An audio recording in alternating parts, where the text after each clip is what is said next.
नमस्कार प्यारे विद्यार्थियों, आप सभी 12th क्लास के बोर्ड विद्यार्थी ध्यान दें कि अपना जो गद्य खंड है सर्जना पुस्तक का, उस गद्य खंड में एक बहुत ही यूं कहूँ सामाजिक परिवेश में आधुनिक जो तौर तरीके हैं, रिश्ते नाते हैं, सोच समझ है, उसको लेकर उपेंद्र नाथ अश्क द्वारा जो एक बहुत ही प्रसिद्ध युग है कहानीकार हैं के द्वारा एक एकांकी लिखी गई है। और ये जो एकांकी है, एकांकी और कहानी बस इतना से डिफरेंस होता है कि एकांकी में एक अंक होता है, ठीक है, उसी के इर्द गिर्द घूमती है, एक मुद्दा होता है, विशेष मुद्दा। तो यहाँ देखने वाली बात यह है कि जो एकांकी है तो ये एकांकी है जो उपेंद्र नाथ अश्क द्वारा लिखी है, जिनका जन्म जालंधर पंजाब में शायद 1910 के समथिंग हुआ। तो ये बातें हम डिस्कस कर चुके हैं। उन्होंने बहुत अधिक उपन्यास, नाटक, कविताएं लिखी है जो हम भली बातें जान चुके हैं। अब बात कर रहे हैं कि तौलिए जो शीर्षक कहानी है, एकांकी स्टोरी जो है एकांकी, इस एकांकी में क्या है जो हम पढ़ने जा रहे हैं। और देखिए कि एकांकी जो है वो इतनी ज़्यादा प्रसिद्ध है, और मैं आपको एक राय दे दूं कि यहाँ सिर्फ आपको उस एकांकी का सार तत्व निष्कर्ष बताऊंगा, लेकिन आप एक काम अवश्य करें, जिससे आपके डबल फायदे होंगे। एक तो आपके बोर्ड में अच्छे मार्क्स आने की संभावना पूरी हो जाएगी, फिक्स हो जाएगा। दूसरा, आपका मनोरंजन हो जाएगा, बहुत अच्छा होगा, ये मान के चलिए। एकांकी के पेज अगर काउंट करोगे तो बहुत अधिक मिलेंगे आपको, है ना। आप मतलब 15 से भी ज्यादा हो सकते हैं, बट ये मान के चलिए कि 15 तो खैर क्या, बट 15 के आसपास हो जाते हैं। लेकिन ध्यान रखना है कि इस एकांकी के पेज काउंट मत करना, बस आपको ये करना है कि इस एकांकी को पढ़ना है। एक दिन में पढ़ो, 2 दिन पढ़ो, कोई प्रॉब्लम नहीं है, लेकिन इस एकांकी को पढ़ने से बड़ा इंटरेस्ट है, क्योंकि नाटक और एकांकी को पढ़ के देखना चाहिए। कारण क्या होता है कि ये एज ए फिल्म होती है, नाटक चलते, धारावाहिक चलते, ऐसे होता है। इसमें बोले गए संवाद का मतलब होता है। कहानी में तो कोई भी कहानी किसी बंदा से आप पढ़ रहे हो, कोई दिक्कत नहीं, लेकिन एकांकी में जो पात्र होते हैं, और पात्र किस पात्र ने क्या कहा, किस तरीके से कहा है। तो देखिए अभी मैं बोल रहा हूँ, सुन रहे हैं, लेकिन इन बातों को लिखा हुआ मैंने बोला नहीं, इसी कैसे ये आप निकाल के बस कहानी खत्म। तो मैं कहता हूँ कि आपको इतना इंटरेस्ट आएगा कि आपको पूरी एकांकी याद हो जाएगी, और किस पात्र ने क्या कहा है, क्यों कहा है, उसका मतलब, उसका लहजा, ये सब देखने को मिलता है कि शब्दों में कैसे गुस्सा प्रकट कर सकते हैं हम लोग, कैसे विनम्रता प्रकट कर सकते हैं। तो मेरा मतलब है प्यारे विद्यार्थियों कि आप सभी को एक बार इस एकांकी को पढ़ना चाहिए है। मैं समझता हूँ कि आप दिन भर उसके मोबाइल से या टीवी से, अखबार से अपना मनोरंजन करते होंगे। मेरे कहने से आप इस एकांकी को, बोर्ड का मैटर में पढ़नी भी है, लेकिन ऐसे नहीं कि ऐसे बस इंटरेस्ट लेते हुए पढ़ना है और प्रत्येक लाइन का अर्थ समझना है। कुछ शब्दावली जो है वो इतनी तत्सम प्रधान है, तो आपको समझ में ना आए, तो उसके लिए आप जब भी पढ़ रहे हो, नहीं समझ में आ रहा है, फटाफट टाइप किया व्हाट्सएप पे सेंड कर दीजिए। जहां तक मेरी कोशिश रहेगी उसी वक्त आपको उसका आंसर मिलेगा। तो मैं चाहता हूँ कि ये जो एकांकी, इसमें से डेफिनेटली 5-6 नंबर का प्रश्न आता है, ये मान के चलिए बड़ा प्रश्न। और इस बार तो सिलेबस कम कर दिया है, तो जाहिर सी बात है इसमें से डेफिनेटली बड़ा प्रश्न तो आएगा, 6 नंबर तक का है। तो मोटे तौर पे कि इसमें जो पात्र है, उन पात्रों की चारित्रिक विशेषता पूछ लेते हैं। अब चारित्रिक विशेषता में हम लोग क्या करते हैं, जैसे प्रश्न पूछा आपसे कि मधु की चारित्रिक विशेषता लिखते हैं, हम उसका पूरा कच्चा चिट्ठा खोल देते हैं। नहीं, हमें थोड़ी सी उस पाठ एकांकी को पढ़ने के बाद निष्कर्ष पे पहुंच के लिखना होता है कि वो जो पात्र है वो समाज के कहाँ पे, किस मायने में सही बैठती है, ठीक है। तो मैं ज्यादा आपका समय जाया नहीं करते हुए यही चाहूंगा कि इस कहानी की हम शुरुआत करते हैं एकांकी की। तो सबसे पहले इसके बारे में रीड, इसकी जो है मैन निष्कर्ष क्या है कि तौलिए जो एकांकी है ये उपेंद्र नाथ अश्क की प्रतिनिधि एकांकी में से एक है। प्रतिनिधि का मतलब है मुख्य एकांकी ही, ठीक है, श्रेष्ठ इनकी रचना है, जिसे हम फिल्मों में देखते हैं सुपर डुपर हिट मूवी, वही बात है, ये बेस्ट मतलब इनकी एकांकी है, प्रचलित हुई है। इसमें क्या है, एक परिवार में शिष्टाचार। शिष्टाचार आप समझते होंगे, देखिए ये दीर्घ संधि का उदाहरण है, शिष्ट धन आचार, शिष्ट धन आचार। हम जो खाते हैं वो आचार होता है, लेकिन हम जो करते हैं बिहेव, जैसा बर्ताव हम करते हैं उसे आचार कहते हैं, और आचार का मतलब होता है आचरण से लिया जाता है। ठीक है, इधर ना तो शिष्ट धन आचार शिष्टाचार बनता है। शिष्ट का मतलब होता है विनम्रता के साथ में आप जो बिहेव करते हो, जो आचरण करते हो, उसे शिष्टाचार कहते हैं। तो एक तो किसी भी नियम, कायदे, कानून, तरीके को हम पोलाइटली इम्प्लीकेशन यानी कि लागू कर लेते हैं, समझ लेते हैं, तो शिष्टाचार होता है। उसी पर सभ्यता, 3-4 शब्द को ध्यान से सुनना समझना है। सभ्यता, सभ्यता से मतलब देखिए इसमें सब कुछ आ जाता है, हमारा रहन सहन, खान पान सब आ गया। सभ्यता, बोलने की सभ्यता, चलने की सभ्यता, उठने बैठने की सभ्यता, कपड़े रखने पहनने की, सब कुछ आ गया। ऐसे संस्कृति की परिभाषा बोलते थे कई बार जनरली कि संस्कृति की परिभाषा क्या होती है, तो आप ये कहते हैं किसी क्षेत्र विशेष की रहन सहन, खान पान, रीति रिवाज जो भी है सम्मिलित रूप से वो क्रियाएं संस्कृति में आती है, तो वो क्या हो गया, सभ्यता। ठीक है, आगे बढ़ते हैं। अभिरुचि, बहुत ही महत्वपूर्ण बिंदु है ये अभिरुचि। प्यारे विद्यार्थियों, एक होती है रुचि, अभिरुचि, ठीक है, और एक हमारा जैसे होता है ना एटीट्यूड, और एक होता है एप्टीट्यूड। एटीट्यूड और एप्टीट्यूड में अंतर कितना है वो देखना है। तो एप्टीट्यूड होती है अभियोग्यता, अभिरुचि, यही एप्टीट्यूड। एप्टीट्यूड का मतलब अभियोग्यता कहो, अभिक्षमता कहो, अभिरुचि कहो, इसका मतलब सीधी सीधी बात यही है कि किसी भी व्यक्ति के अंदर, हर व्यक्ति के अंदर अपना एक अलग से विशिष्ट गुण होते हैं, टैलेंट होता है, तो उसी के माध्यम से, उसी के चलते वो कुछ न कुछ बनता है। जो व्यक्ति जिस सेक्टर में जाता है उसके अंदर उसकी विशिष्ट अभिरुचि होती है, अभिक्षमता होती है, अभियोग्यता होती है। तो एप्टीट्यूड तो ये है, और एक होता है एटीट्यूड। एटीट्यूड होता है दृष्टिकोण, साइकोलॉजी बोलते हैं ना एटीट्यूड, वो चीज अलग है। हाँ, जनरली समाज में लोग कुछ अलग दिखाते हैं, एटीट्यूड दिखा रहा है, नहीं, वो चीज नहीं है। एटीट्यूड का मतलब होता है दृष्टिकोण कि आप किसी बात, व्यक्ति विशेष को किस अंदाज से देखते हो, किस तरीके से देखते हो। और एप्टीट्यूड होता है अभियोग्यता, जो प्रत्येक इंसान में होती है, पशु में भी होती है, विशेष योग्यता होती है, क्षमता होती है, और उसी के अनुरूप वो अपनी जिंदगी में कुछ न कुछ पद हासिल करता है। समझ रहे हैं? तो हम पढ़ेंगे शिष्टाचार को, सभ्यता को, अभिरुचि को। किसकी रुचि किस में है, इसको लेकर जो उत्पन्न होने वाले द्वंद्व है, क्या है, द्वंद्व। एक द्वंद्व है, द्वंद्व का मैं समझता हूं कि आप द्वंद्व आते ही समाज समझते हो, द्वंद्व समास। तो द्वंद्व समास माता और पिता, भाई और बहन, भला या बुरा है, वही बात करते हैं, जिसमें और शब्द का लोग द्वंद्व समास होता है। लेकिन प्यारे विद्यार्थी, यहाँ पे द्वंद्व समास नहीं पढ़ रहे हो, द्वंद्व को आप क्या बोलते हैं ना, कॉन्फ्लिक्ट, टेंशन है, कोई बात है कि क्या करूं, क्या मैं करूं, स्कूल खुलेगा कि नहीं खुलेगा, एग्जाम मार्च में होगा कि मई में होगा, क्या चल रहा है, द्वंद्व तो चल रहा है हमारी जिंदगी में।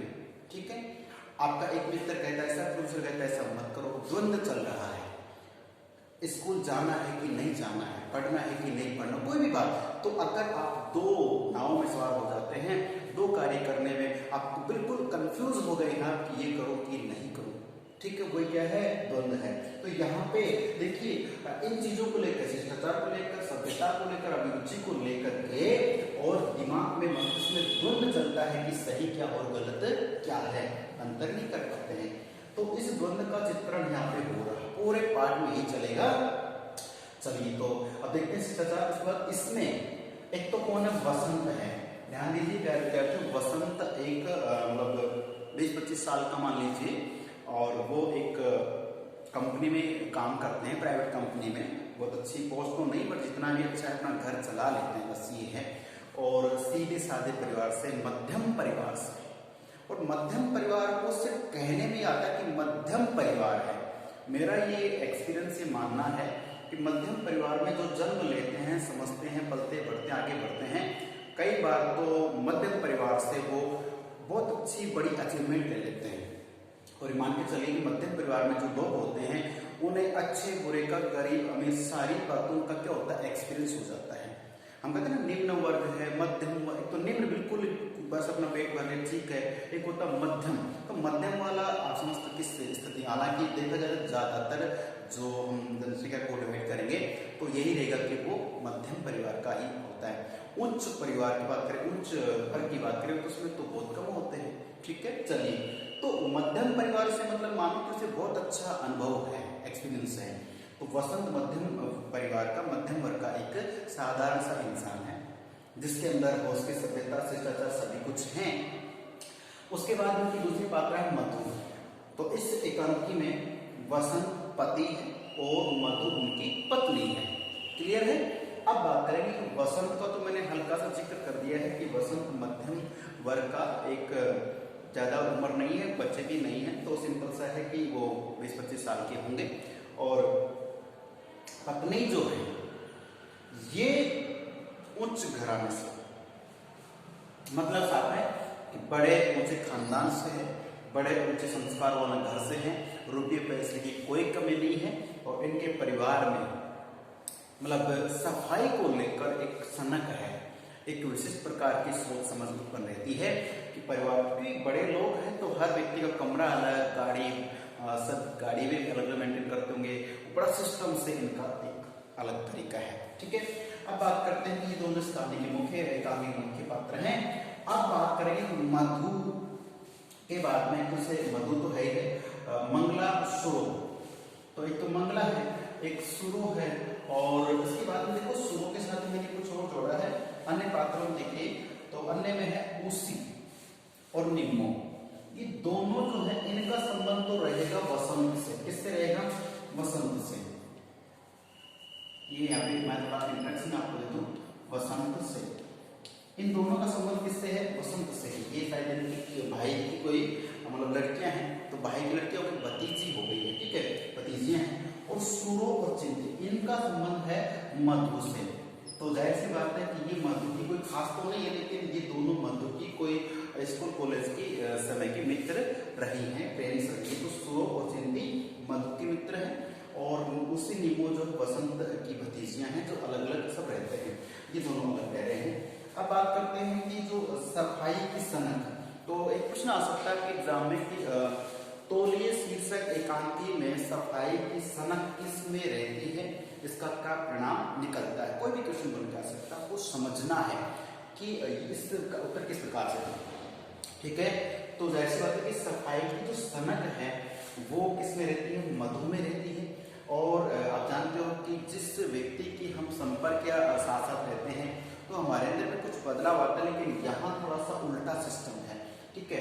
तो कोई भी रहे सफाई की सनक। अब बात करेंगे जो मधु है, जो वसंत की पत्नी बन के आई है, इसको सफाई बहुत अधिक पसंद है। मतलब ये मान के चले हर चीज में, हर बात में इनको सफाई में बड़ा वो है, ठीक है। और सफाई भी ऐसा नहीं कि चलो रूम कमरा हमारा जो भी साफ सुथरा कर ले, नहीं, हर चीज में क्या क्यों कैसे तो लगाना ही है, ध्यान रखिए। क्योंकि होना चाहिए कि ये इस घर में बहू बन के आई है, तो बहू का जो तरीका है, बोलचाल का तरीका है, अच्छा तरीका नहीं है तो भी क्या हो, सामने इनका जो पति है उसको ध्यान रखना चाहिए कि मेरे जो पति हैं वो किस तरीके से बोलते हैं, उनका बिहेव क्या है, गुस्सा कितना करते हैं, उनके अनुसार होना चाहिए। लेकिन नहीं, यहाँ बराबरी की हक की बात आ जाती है।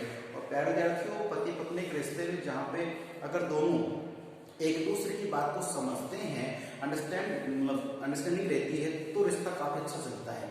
और दोनों बराबर की हक में आ जाए कि पत्नी कहे कि मैं राइट, पति कहे मैं तो ऑलवेज राइट, तो समझो फिर दोनों ही टाइट मैटर हो जाता है। कोई झुकने को तैयार नहीं है, और झुकने को तैयार नहीं तो आप जानते हैं कि जो चीजें झुकती नहीं वो टूट जाती है। ये एक मैसेज, एक संदेश है कि हमें, आप जानते हैं कि भारतीय जो संविधान है, एक साइड लिखा हुआ है कि भारतीय संविधान कठोर है, उसी पंक्ति में लिखा कि कठोर के साथ लचीला भी है। तो आप जानते हैं कि जो चीजें झुकती नहीं वो टूट जाया करती है अक्सर, ठीक है। मेरा मतलब यही है कि मधु अपनी बात पे अड़ जाती है, और वसंत है वो अपनी पे अड़ जाता है, और वसंत इनसे थोड़ा सा अलग चला जाता है काम के सिलसिले में। उसके बाद होश सिखाने आते हैं। देखें कहानी में कितना अच्छा इंटरेस्टिंग है। तो ये टूटने वाली बात मैंने जो कही बिल्कुल इसमें हो सकती है। तो प्यारे विद्यार्थियों की जो एक मजबूत सा रिश्ता होता है फिर वो भाई बहन का हो, भाई भाई का हो, कोई भी रिश्ता हो, एक नाजुक सा उसमें बॉन्डिंग रहती है, बंधन रहता है। उस नाजुक से बंधन को बनाए रखने के लिए हमें थोड़ा सा झुकना पड़ता है, विनम्रता रखनी पड़ती है।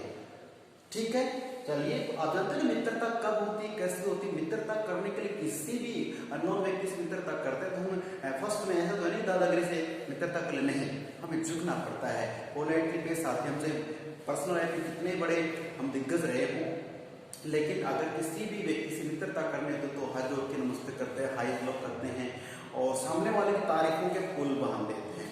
ठीक है, 11वीं क्लास में मित्रता के बारे में लेसन था, आपने देखा पढ़ा सुना होगा। तो प्यारे विद्यार्थी, इस पाठ को इंटरेस्ट लेके पढ़ना है।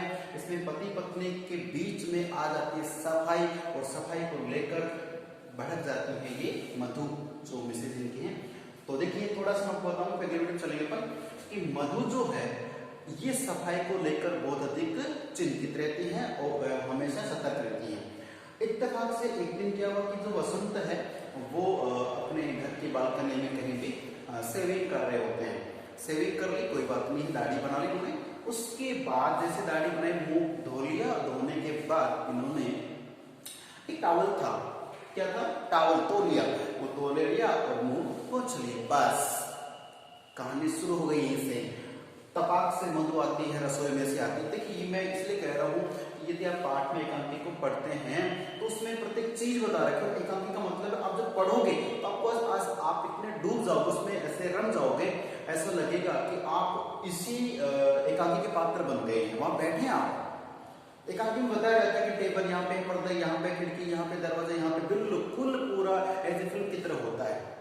ऐसे स्क्रिप्ट लिखी जाती है ना सेम, कि यहाँ टेबल रहेगी, यहाँ पे कोना रहेगा, पे कैलेंडर रहेगा, सब कुछ उसमें लिखा होता है। और फिल्म में होता क्या, एक्टर एक्ट्रेस होते हैं उसी का फॉलो करते हैं, उसको कहानी बन जाती है। तो यहाँ पे मधु रसोई घर से आकर आप बोलती है कि क्या क्या अपने पति वसंत के द्वारा तौलिए से मुंह पूछने पर पत्नी कहती कि क्या क्या आपने, ये मदन का तौलिया था। अब मदन, इस पूरे कहानी को पढ़ना कि कौन है पता नहीं चलेगा आपको, सीरियसली पढ़ना। ये क्वेश्चन आपके लिए आज देखता हूँ कितने विद्यार्थी हैं जो आज शायद थर्सडे है और कल फ्राइडे है, तो फ्राइडे की बुक में जो गूगल में क्लास होगी उससे पूछूंगा कि आपने अगर एकांकी पढ़ ली है, सो प्लीज एक बार पढ़ी, बड़ी मजेदार एग्जाम की है। तो इसमें मदन का रिलेशन क्या है दोनों से पूछता हूँ आपसे। तो ये कहते कि तो मदन का तौलिया था, आपने इसको यूं काम में क्यों ले लिया? तो वसंत कहता है भाई मैं बस सेविंग किया था, तो मैंने सोचा कोई है नहीं, तो मैंने तो ये काम ले लिया और ने फिर वापस रख दिया। तो वो कहती नहीं, आपको शायद मालूम होना चाहिए कि दाढ़ी बनाने का सेविंग का जो तौलिया है वो अलग होता है, और स्नान करने का अलग होता है, और बाथरूम जाके अपन हाथ वॉश करते हैं उसका अलग होता है, मतलब हर चीज के तौलिया अलग अलग। अब ये बेचारा उसमें भड़क जाता है कि मेरी जो आय है, मेरी जो सैलरी है वो इतनी ज्यादा नहीं है कि मैं इतने अलग अलग प्रकार के तौलिए रखूं, और इतना कि क्या बवाल क्या हो गया। बस मधु इसी बात पे लेक्चर लग जाती है, आप ऐसे हो। और आप जानते हो कि महिलाओं का एक बहुत सुप्रसिद्ध डायलॉग होता है कि बस मायके को तो आप जानते ही अपने, हमारे मायके में ऐसा है, हमारे मायके में वैसा है। तो दोनों की जिद्दोजहद शुरू हो जाती है और इसी की तकरार शुरू हो जाती है। तकरार कहाँ तक पहुँचती है और रिश्ता मिठास में रहता है या थोड़ी सी खास पैदा होती है, जानने के लिए जरूर देखिए अगला वीडियो। तब तक के लिए नमस्कार, धन्यवाद।